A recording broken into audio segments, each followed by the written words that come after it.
আজকের ভিডিওটি শুরু করতে যাচ্ছি আপনাদেরকে একটি প্রশ্ন করার মাধ্যমে। আচ্ছা বলুন তো, একটি দামি উপহারকে যখন র্যাপিং পেপারও মোড়ানো হয়, তখন তার উদ্দেশ্য কী থাকে?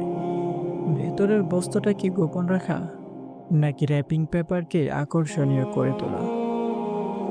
পর্দা তো নারীর জন্য ঠিক তেমনই এক সম্মানের আভরণ, এক ঐশ্বরিক সুরক্ষা।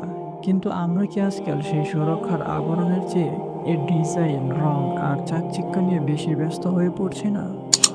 যখন হিজাবটি হয় দামি কাপড়ের, বোরকাটি হয় শরীরকে আকর্ষণীয় করার মতো ডিজাইন করা, আর চোখ দুটি হয় সবার দৃষ্টি কাড়ার জন্য সাজানো, তখন নিজেকে প্রশ্ন করুন, এই পর্দা কি আল্লাহর জন্য, নাকি মানুষের প্রশংসার জন্য?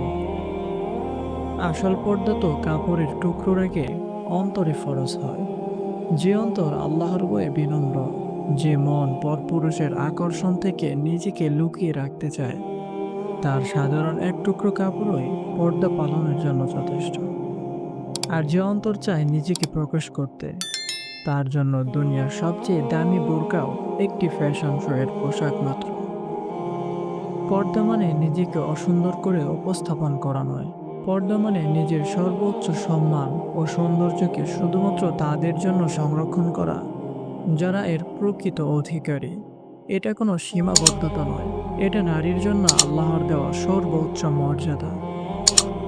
আসুন আমাদের নিয়তকে শুদ্ধ করি, আমাদের পর্দাকে কেবল আল্লাহর সন্তুষ্টির জন্যই উৎসর্গ করি।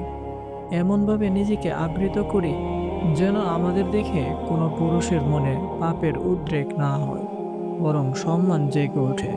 হে আল্লাহ, আমাদের সকল বোনদেরকে পর্দার প্রকৃত মর্ম বোঝার এবং তা পালন করার তৌফিক দান করো। আমিন।